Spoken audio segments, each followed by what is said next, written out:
라는 뜻이에요. 업무와 관련이 있는지 없는지 세무서가 알 길이 없으니까 그냥 업무와 무관하다라고 볼게죠. 그죠? 하지만 세법은 법인세와 소득세는 우린 할 수 있어. 우리는 업무와 관련된 걸 할 수 있어. 라고 해가지고 업무와 관련되어 있는 걸 송금으로 인정해 주겠다라는 거예요. 알죠? 그랬을 때, 자, 보시면, 자, 요 업무용 승용차 관련 비용은 결론부터 말씀드리면 제재가 세 동네가 있어요. 세 동네. 자, 해보시면. 자, 일단 우리가 승용차 관련 비용은 꽤 많죠, 여러분들. 그렇죠? 뭐 우리가 수리 비용도 있을 거고, 그다음에 자동차세도 내고, 그죠? 근데 자동차세가 꽤 만만치 않죠, 여러분. 특히 그 외제차면, 그죠? 그다음에 또 뭐도 있냐면 기름값도 있을 거고요, 그죠? 그다음에 감가상각비도 있을 거고, 근데 여기에서는 여러분들이 어떻게 쪼개주시는 거냐면 감가상각비와 나머지의 비용으로 쪼개셔야 돼요. 뭔가 달라요. 감가상각비랑 이외의 비용이 뭔가 제재하는 게 조금씩 다릅니다. 알죠? 그래서 감가상각비와 나머지의 비용으로 쪼개고요. 그 다음에 이제 어떻게 하냐면 업무 사용 비율을 따져요. 그렇죠? 그래서 업무 사용 비율을 따져가지고요. 만약에 업무에 사용한 금액이 있으면 이건 일단 송금으로 인정. 근데 만약에 업무 사용 비율이 80%다. 20%만큼은 업무에 사용하지 않은 거잖아요. 맞죠? 그럼 그때는 업무에 사용하지 않으면 송금, 불산입, 귀속자에 따라서 배당, 상여, 뭐 이렇게 기타 사유출 이렇게 하시면 돼요. 아시죠? 이건 업무 사용 금액을 송금, 불산이 사유출이 아닙니다. 업무에 미사용한 것만큼. 그렇죠? 자, 그러면 이제 말문제 대비입니다. 말문제 대비. 뭐냐면, 그러면 업무 사용 비율을 어떻게 할 거냐라는 거예요. 법인세나 소득세가. 자, 일단 첫 번째가 뭐냐면은요. 우리가 자동차 보험에 가입을 하래요. 네, 우리가 알고 있는 자동차 보험하고 달라요. 우리가 알고 있는 자동차 보험은 내 가족을 대상으로 보험에 가입하면 가족이 사고가 났었을 때 보험금을 지원해주죠. 그죠? 근데 여기는 임직원 전용 자동차 보험이다라고 해요. 그죠? 그래서 임직원이 우리가 회사차 있죠? 그죠? 회사차 또는 본인차, 회사차나 회사차가 주로 될 거예요. 그 회사차를 타고, 그러니까 업무에 사용을 했었을 때, 그때 사고가 났었을 때만 우리가 보험회사에서 보험금을 지원하고요. 다른 사람이 사고 내면 얄짤 없어요. 안 해줘요. 했죠. 그게 임직원 전용 자동차 전용 보험이에요.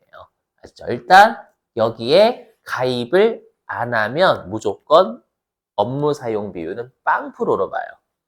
가입을 일단 해야 돼요.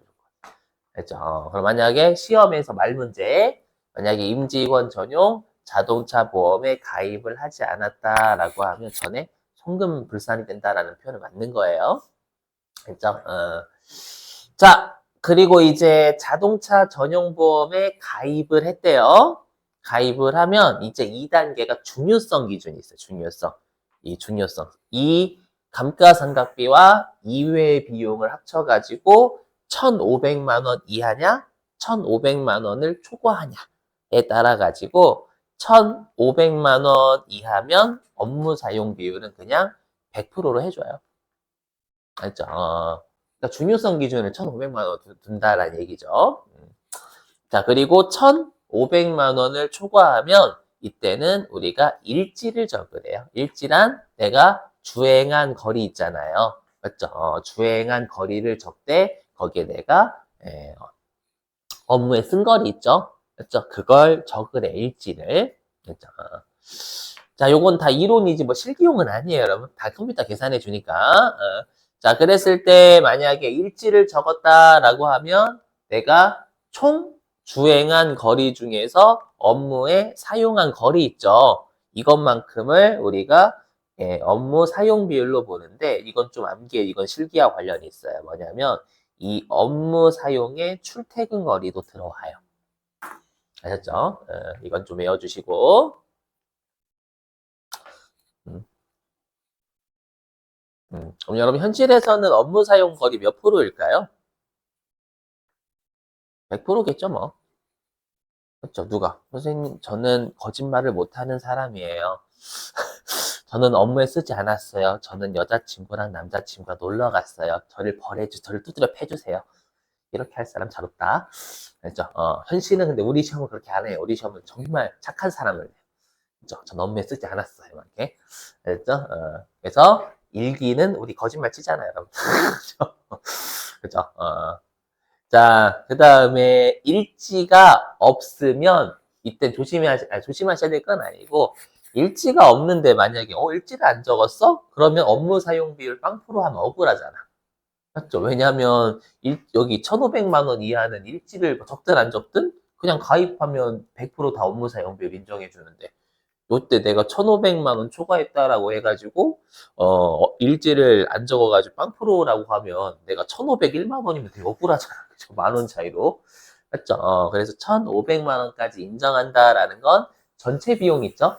전체 비용 중에 1,500만 원까지는 우리가 인정해 준다니까 이걸 업무 사용 비율로 보겠다라는 뜻이 되겠죠, 뭐. 됐죠? 제가 밑줄 친 거 말고는 이론용이지 실기용은 아니에요. 그죠? 자, 대신에 이제 감가상각비는, 자, 여기 보세요. 그럼 다시 우리가 감가상각비는 800만 원 한도가 또 있어요. 여기. 자, 여기. 그래서 우리가 감가상각비는 4업년도 있죠? 4업년도에 800만 원 한도가 있는데, 우리 이미 접대비에서 했었지만, 한도가 있는 녀석들은 한도 전 단계에서 우리가 부인당하면, 걔는 제외하고, 한도하고 따진다라고 했죠, 여러분들. 그래서 여기에 업무 사용 감가상각비라고 되어 있는 거예요. 무슨 말이냐, 보세요. 듣고 버리셔도 돼요. 뭐냐면, 내가 예를 들어가지고, 여기 감가상각비를 2천만 원을 지출한 거, 2천이라고 할게 그냥. 2천만 원 지출했는데, 업무 사용 비율이 80%였대요. 80%였으면, 이때 우리가 감가상각비는 2,000원에 20%만큼인 400만 원만큼 송금불산이 됐을 거 아니에요. 맞죠? 근데 다시 2천만 원하고 800만 원 또 따지면 얘는 이중살인 된 거, 이중살인 400만 원 여기서도 두드려 맞고 여기 또 두드려 맞고 무슨 말인지 되시겠죠? 맞죠? 그렇기 때문에 우리가 이 업무 사용 감가상각비는 말 그대로 우리가 2천만 원에 80%만 업무에 쓴 감가상각비잖아요. 얘랑 800만 원 한도랑 비교해야 이미 선순위로 부인된 게 우리가 여기 안 들어오니까 이중 부인이 안 되는 거죠. 이해되시겠어요? 무슨 말인지? 오케이? 컴퓨터가 물론 알아서 해줘요. 걱정하지 마시고. 그죠? 우리한테 중요한 건 컴퓨터가 알아서 해준다라는 게 중요하죠. 그죠? 그게 중요하고, 물론 제가 나중에 설명을 드리긴 할 거예요. 프로그램 계산해 주지만. 자, 그 다음에 또 외워주셔야 돼요. 뭘 외워주셔야 되냐면, 방금 제가 1년이다 라고 했잖아요. 근데 내가 만약에 업무용 승용차를 올해 7월 1일 날 사면, 근데 다시 400만 원 한도가 되겠죠. 1년치 한도니까. 그렇죠? 그래서 여기 우리가 800만 원은 전체 12개월에 대한 거니까 만약에 업무용 승용차를 내가 7월 1일 날 샀다 라고 하면 당연히 이때는 우리가 6개월치 되셨죠? 뭐 이것도 컴퓨터가 계산해줘요. 자, 그리고 이제 세무조정은 당연히 우리 감가상각비 한도 초과는 송금불산임 유보죠, 여러분들. 그래서 이때 감가상각비 한도 초과는 송금불산임 유보가 되고요. 그렇죠? 유보가 되고 나중에 하겠지만 요 업무용 승용차는 무조건 내용연수가 5년이에요. 내용연수가 5년이어가지고 나중에 우리가 이제 5년이 지나면 우리가 한도 미달액 범위 내에서 송금 추인도 돼요. 그죠? 뭐 이거는 무시하시고 여기까지 되세요, 여러분들. 자, 근데 좀만 하고 여러분들 좀만 하고는 아니고 좀 마무리는 해야 되니까. 자, 근데 이렇게 했더니 머리를 쓴 거예요. 항상 세법은 법을 딱 만들었어. 그랬더니 거기를 피해간 거야. 그러니까 세법이 저런 방법도 있구나 해가지고 다시 법을 만들어. 그렇죠? 그거의 싸움이에요. 어떻게 하면 되냐면 우리가 만약에 감가상각비자 800만 원 한도잖아요. 그러면 업무용 승용차를 어떻게 하면 될까요? 빌리면 돼요. 빌리면 감가상각비 내가 계산하지 않거든. 그죠? 이렇게 머리를 쓴 거예요. 그러니까, 빌리는 것도 있구나. 빌리면 감가상각비 한도를 피할 수가 있네. 맞죠? 그걸 세무서가 안 거예요. 항상 선고자분들이 계셔. 그죠? 그러니까 이쪽으로 좀 머리가 뛰어나신 분 있죠? 딱 세법을 딱 봤더니, 오, 저렇게 되면 이렇게 하면 되겠네. 이렇게. 그죠? 그래서 뭐냐면, 갑자기 렌트나 리스를 한다라는 거예요. 그죠? 그러면 이제 그 리스 사업자나 렌터카 하시는 분이 감가상각하지 내가 하지 않잖아요. 맞죠? 그래서 보시면, 아래. 자, 뭐냐면, 뭐, 맨 아래, 맨 그 첫 번째 주석은 현실에서는 뭐 의미가 있겠지만 우리 시험은 의미는 없어요. 했죠? 이게 업무용 승용차 관련 비용 있잖아요. 요거를 과다 계상하면 두드려 패겠다라는 거 가산세. 이게 신설이 됐는데 뭐 우리 시험 목적상 하나도 안 중요해요. 그죠? 우리한테 중요한 건 요 두 번째 주석. 두 번째 주석 뭐냐면 우리가 그 렌트 있죠? 여러분 렌트는 당연히 남이 좀 타던 차를 내가 빌려 쓰는 거잖아요. 그렇기 때문에 좀 감가상각이 됐을 거란 말이에요. 맞죠? 그래서 어떻게 하냐면 내가 렌트료를 내면 그 렌트료의 70%를 감가상각비로 봐요. 맞죠? 감가상각비로 봐가지고 나중에 800만 원 한도를 따져버리겠다라는 거예요. 맞죠? 자, 뭐 렌트 같은 경우에는 컴퓨터가 알아서 계산하니까 문제가 없는데 우리한테 중요한 건 어디 갔어? 운용 리스예요. 운용 리스요. 리스 뭔지 아시죠? 리스. 맞죠? 자, 리스는 내가 직접 뭐라고 해야죠? 내가 직접 사면 워낙 바로 원샷으로 사면 금액이 크니까 맞죠? 새 차를 리스 회사에서 사와요. 사와가지고 나한테 빌려주는 거예요. 그쵸? 그럼 나는 꼬박꼬박 리스료를 내야 되거든요. 맞죠? 근데 그건 임차료에서 임차료 성격이에요. 일반적 운용 리스라는 건. 자, 근데 우리가 그럼 새 차를 사오는 건 내가 사오는 게 아니잖아요. 맞죠? 내가 사오는 게 아니라 리스 회사가 사오니까 당연히 보험료랑 맞죠? 자동차 보험료랑 그 다음에 뭐 여기 있죠? 여기 보험료, 자동차세 있잖아요. 네, 요거는 리스 회사가 내요. 리스 회사가 부담합니다. 일단 사올 때 내는 거니까 보험료하고 자동차세. 취득은 요 리스 회사이기 때문에. 그죠? 그리고 우리가 수선비 있죠? 맞죠? 수선비도 뭐 우리가 그 리스로 빌린 사람이 뭐 일부 부담하냐, 안 부담하냐, 뭐 그런 건 있지만, 아시죠? 원칙적으로 리스 회사가 수선비를 부담해요. 알죠? 수선비를 부담합니다. 그러면 여러분들이 리스 회사라면 이거 내가 내잖아요. 자동차 취득할 때나 당초 약정에 따라서. 그죠? 그럼 어떻게 하면 될까요? 사용자한테 전가시켜버리면 되지. 양아치가 아니잖아. 우리 그렇게 하는 게 맞죠, 여러분들? 맞죠? 그러면 세법은, 야, 그 리스료 안에 보험료, 자동차세, 수선유지비가 전가시키는 거니까, 그거는 뺀 걸 감가상각비로 보겠다라는 거예요. 그러니까 순수한 감가상각비만 발라내겠다라는 의미예요. 무슨 말인지 이해되세요? 그래서 수선유지비를 차감한 금액을 감가상각비로 본다라는 거예요. 이해되세요? 하지만 우리 시험은 어떻게 출제할까요? 네, 보험료, 자동차세, 수선유지비 있잖아요. 요게 임차비에 포함이 안 되게도 돼요. 현실에 없는, 거의 없는. 여기는 포함이 무조건 현실에선 포함시켜서 전가시켜요. 그렇죠? 근데 우리 시험에는 자동차세, 보험료, 수선유지비가 포함되어 있지 않다. 이렇게 전화를 쳐요. 그렇죠? 그 말은 뭐예요? 거꾸로 얘기하면 리스료 전체가 순수한 감가상각비다. 이렇게 해석하라라는 일반적으로. 그렇죠? 좀 이따가 입력하는 거 할 때 다시 설명해 볼게요. 자, 그리고 외워주시는 거예요. 우리 아까 감가상각비 한도 초과는 송금불산이 유보였잖아요. 이거는 누구 차일 때? 내 차일 때. 맞죠? 회사 차. 직접 산 거야. 맞죠? 사면 자산, 장부하고 세법의 자산의 차이가 나잖아요. 장부는 자산을 좀 많이 깔 건데 세법은 800만 원까지만 깔 수 있으니까 이해되세요? 근데 리스면 내 자산이에요? 남의 자산이에요? 남의 자산이에요. 빌리는 건. 그럼 남의 자산이면 장부와 세법에 자산의 차이가 없어요. 없으니까 유보 처리할 수가 없어요.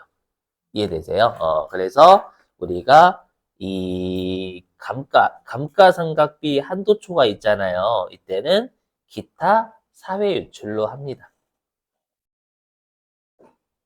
이 기타 사회유출 하는 건 요건 리스하고 렌트 얘기하는 거예요. 이해되시겠죠, 여러분? 우리 유보나 마이너스 유보가 장부와 세법의 자산 부채의 차이잖아요. 근데 빌렸는데 자산 부채 차이가 어디 있어요, 여러분들? 맞죠? 나는 내고 비용만 내고 끝인데. 무슨 말이 되시겠죠, 요거.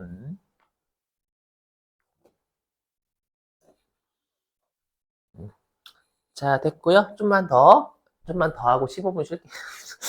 좀만 더 하고 15분 쉴게요. 자, 그러면 여기 이제 감가상각비 있죠, 여러분들. 이 감가상각비가요, 보시면. 요거 시험에 죄송합니다. 이거 깜빡. 이거 최근에 한번 내가지고, 뭐냐면, 우리가 업무용 소형 승용차 처분 손실 있죠? 처분 손실이 800만 원 한도로 우리가 송금을 인정을 해줘요. 무슨 말인지 해볼게요, 여러분들. 이게 또 머리를 굴린 거예요. 어떻게 머리를 굴리냐면은, 예를 들어 볼게요. 내가 예를 들어가지고, 페라리를 10억 주고 산 거예요. 가정. 그냥 회사에 승용차를 페라리 살 때 그냥 옹 해가지고, 멋있다, 그죠? 10억 주고 취득했대요. 그럼 좀 이따 하겠지만, 우리가 요 업무용 승용차는요, 감가상각 방법이 무조건 정액법이에요. 정리법 못 써, 절대. 좀 이따 할 거예요. 알죠? 그리고 내용 연수는 무조건 5년이에요. 알죠? 선택 못 해, 절대. 그러면 회사 입장에서는 우리가 요 1년째 어떻게 쓸 거냐면 장부에 2억의 감가상각비를 적었겠죠. 여기서 5년이니까. 맞죠? 근데 세법은 한도가 800만 원이잖아요. 물론 다 업무에 사용했다라고 하죠. 페라리. 그렇죠? 웃기긴 하겠다. 자, 됐죠? 그러면 이때 어떻게 해야 돼요? 송금, 불산이, 감가상각 한도초가, 있죠? 한도초가 어떻게 되냐면 1억 9,200만 원. 맞죠? 유보 이렇게 될 거예요. 맞죠? 이렇게, 되시겠어요? 자, 그런데 우리가 이미 했었지만 유보 추인 언제 돼요? 해당 차이가 났던 자산 부채가 소멸하면. 그럼 장부에서는 당연히 장부 금액이 8억일 거 아니에요. 10억 주고 샀는데 2억 깠으니까. 근데 세법은 당연히 10억 중에서 800만 원까지만 깔 수 있으니까 세법상 얼마가 되죠? 9억 9,200만 원이 장부 금액일 거 아니에요. 맞죠? 그럼 우리가 언제 추인돼요? 소멸되면. 그럼 처분하면 돼요. 처분하면 이 1억 9,200만 원을 전부 추인할 수 있어요. 그렇잖아. 둘 다 0이 되니까. 처분하면 차량 운반구가 둘 다 0이 돼 버리잖아요. 이렇게 꼼수를 부리는 애들을 죽여버리겠다. 알죠? 그래서 이해되세요? 무슨 말인지? 그래서 어떻게 하냐면 회사가 이렇게 했겠죠. 회사가 어떻게 했을 거냐면 일단은 여기다 이렇게 할게요. 처분을 바로 했대. 처분해가지고 그냥 여기에 그냥 차량 운반구 8억 이렇게 그냥 원샷 날려버릴게 그냥 10억 빼기 원래 이렇게 날리는 게 맞지만 맞죠? 근데 여러분 중고차래 특히 여러분 비싼 애들은 1년만 타도 가격이 뚝 떨어지죠 시세가 맞죠? 그래서 예를 들어 가지고 얘를 5억에 팔았대 아셨죠? 5억 어쩔 수 없이 그럼 이때 처분 손실 장부에서 3억 요렇게 잡았을 거 아니에요 맞죠? 근데 세법은 닥쳐 800만 원까지만 인정해서 이때도 2억 9,200만 원을 우리가 기타 사유출로 해요. 얘도 마찬가지죠. 왜요? 팔았으니까 자산이 있을 수가 없어요. 맞죠? 팔았으니까. 둘 다 팔긴 했잖아. 그럼 장부와 세법의 자산의 차이는 없죠. 둘 다 0이니까. 이해되죠? 그럼 3억 적었어. 그러면 닥쳐라. 800만 원까지만 이해되시겠죠, 여러분들? 그래서 시험에서 처분 손실 한도초가 나오면 기타 사유추의 유보 아닌 거예요. 아셨죠? 좀만 참아, 여러분들. 여러분이 하는 거 봐서 일찍 끝내냐? 아니에요. 자, 보시면. 자, 근데 이제 문제는 뭐냐면, 보세요. 자, 문제가 뭐냐면, 제가 아까 왠지 업무 사용 비율 따지는 게 1단계고, 그 다음에 감가상각비 800만 원 한도 따지는 게 2단계의 제재처럼 생각해드렸잖아요. 아니에요. 감가상각비, 우리 아까 했던 업무 사용 비율이 2단계 제재고요. 그 다음에 800만 원 한도가 3단계 제재고, 여기가 1단계예요. 그냥 보세요. 그럼 우리 아까 업무용 승용차 관련 비용을 이외의 비용과 감가상각비를 쪼갠다면서요. 그랬을 때 여기 감가상각비는 당연히 세법상 감가상각비 아니 세법상 감가상각비. 무슨 말이냐 보세요. 해보실게요. 뭐냐면 장부에서 당연히 감가상각비 계상하겠죠, 여러분들. 승용차에 대해서 업무용 승용차 사면 감가상각비 계상할 거란 말이에요. 근데 당연히 세법은 감가상각비 본래 한도 800만 원 한도 나중에 따지는 거고, 알죠? 업무를 통과한 걸 800만 원 따지는 거고, 알죠? 그 800만 원 한도 따지기 전에는 우리가 여태까지 배웠던 본래 한도 따지는 거예요. 본래 한도, 알죠? 본래 한도 따져요. 자, 근데 이 본래 한도를 따질 때 우리가 여기 감가상각비 한도, 이건 감가상각비 한도 초과입니다. 감가비 한도 초과는 플러스 유보고요. 감가비 한도 미달은 마이너스 유보입니다. 여러분 이거 신부족의 추인 아니에요? 이겁니다. 여러분이 보시면 우리가 송금 감가상각비에서 송금산인 마이너스 유보는 우리가 어저께 배웠던 전기의 상각부인액을 올해 신부족에 뜨는 범위 내에서 추인하는 건 어저께 배웠던 거고, 아까 배웠던 송금산인 마이너스 유보는 강제로 먹여버리는 거잖아요. 그 후자예요, 후자. 감가상각 의제예요. 그러니까 한도에 미달해도 강제로 마이너스 유보 시켜버리겠다라는 거예요. 그럼 여러분들 왜요? 맞죠? 왜요? 그럴 수 있잖아요, 여러분들. 관심 없어? 물론 외우시면 되긴 하는데, 알죠? 설명드릴게요. 뭐냐면 이것도 머리를 굴리는 애들에 대한 제재예요. 예를 들어 볼게요. 내가 만약에 업무 사용 비율이 내가 모르고 임직원 자동차 보험에 가입을 안 한 거예요. 그럼 가입을 안 했으면 업무 사용 비율이 0%잖아요, 0%. 맞죠? 그럼 업무 사용 비율이 0%인데 감가상각비를 장부에 적으면 어떻게 돼요? 나는 그냥 뭐냐면 감가상각비 여기 저는 회계를 사랑하기 때문에 2억 이렇게 적는 거야, 여기다가 2억. 그럼 어떻게 2억이 다 송금불산입 사회유출이 돼버려. 사용 비율 여기 아까로 따지면 여기 감가상 여기 탈락 업무 사용 비율에서 탈락하면 유보가 아니라 사유출이란 말이야. 맞죠? 그럼 감가상각비 2억 적었는데 내가 자동차 전용 보험에 가입을 하지 않으면 2억이 전부 다 사유출이에요. 그 상여 두드려 맞는단 말이에요. 무슨 말인지 이해되시겠어요? 표정이 안 좋으신데? 아니, 내가 만약에 감가상각비를 2억을 적은 거예요. 여기다가 2억을 적었어. 2억을 뭐 내가 이제 2억을 이렇게 만약에 예를 들면 알죠? 2억을 적었대. 근데 만약 2억을 적었대. 본래 한도 무시하고요. 알죠? 이게 왜 세법상 감가상각비가 되는지 설명하려고. 알죠? 2억을 적었어. 근데 이거 적었는데 그럼 여기가 2억이잖아. 2억. 근데 내가 임직원 자동차 전용보험에 가입을 안 해서 빵프로잖아요. 그럼 빵프로면 송금불산입 2억. 그리고 그게 직원 차량이다. 또는 임원 차량이다. 그러면 상여 두드려 맞는 거예요. 이해되세요? 근데 우리가 원칙이 감가상각은 신고조정사항이야, 결산조정사항이에요. 원칙은. 결산조정사항이죠. 그럼 내가 결산조정사항은 장부에 적는 것만큼 세법이 한도 범위 내에서 인정하잖아요. 그럼 내가 이렇게 업무에 사용하는 비율이 낮을 때는 감가상각비 어떻게 하면 돼요? 안 적거나 적게 적으면 돼요. 맞죠? 만약에 여기다가 내가 만약에 업무 사용 비율이 내가 지금 0%잖아요. 보험에 가입 안 했으니까. 그럼 여기에 영원 적어, 영원. 안 적어. 안 적어. 근데 이걸 세법이 인정한대. 예를 들어서. 맞죠? 감가상각, 결산 조정 사항이네? 그래, 영원, 인정? 이렇게 하면 송금 불산될 금액이 없어요. 상여로.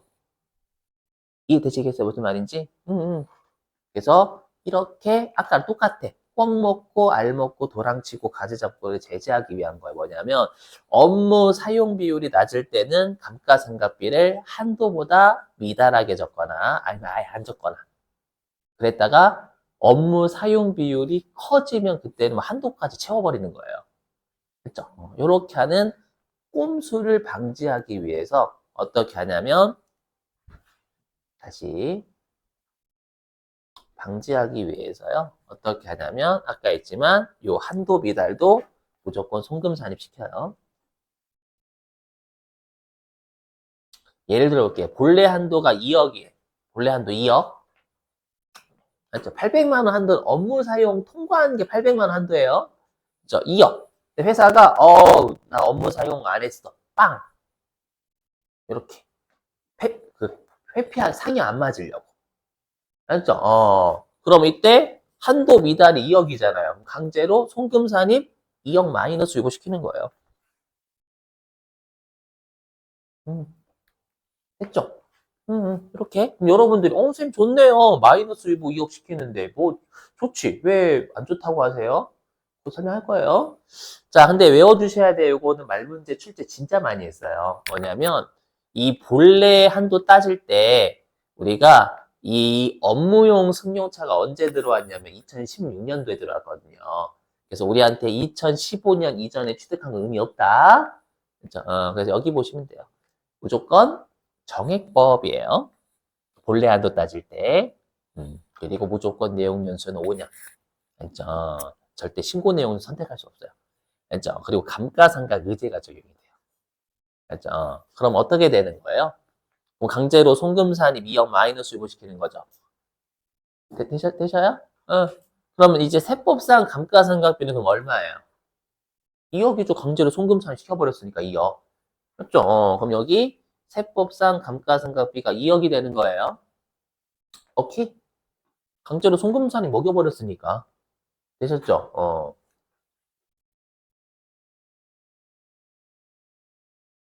그러면 여기가 이제 2억이 되는 거잖아, 2억. 세법상 감가상각비니까 2억. 맞죠? 근데 방금 임직원 전용 자동차 보험에 가입 안 했다라고 했죠. 그러면 이때 2억 상여가 돼, 송금 불산이. 맞죠? 그러면 아까는 송금산이 2억 해줬죠. 마이너스 강제 먹였잖아요. 먹였으면 법인세를 줄였지만 여기서 송금 불산입이 됐으니까 결론적으로 법인세는 안 내려갔어요. 맞죠? 근데 상여로 했으니까 어떻게 돼요? 오히려 이제는 그 임직원이 소득세도 좀 맞는 거예요. 이해되세요? 그렇죠? 딱 봐도 제재 때리겠다라는 거예요. 세법상 감가상각 의제를 적용해가지고 너희들이 짱구 굴리는 거 방지하겠다라는 거예요. 굉장히 안 좋으신데. 그래서 시험의 결론은 뭐냐? 시험에 여기 보여드릴까요? 그래서 시험에 여기요. 안 꽂았네. 그래서 시험에 여러분들 업무용 승용차 있잖아요. 업무용 승용차의 감가상각비 한도가 예를 들어서 800만 원인데 회사가 500만 원 적었다라고 하면 원칙 세무적 없잖아요. 그렇죠? 그때는 강제로 해야 돼요. 왜냐면 우리가 아까 했던 여기잖아요. 감가상각비제가 적용되니까 업무용 승용차는 한도 미달이면 무조건 송금상에 때려야 돼요. 외우고 계셔야 돼요.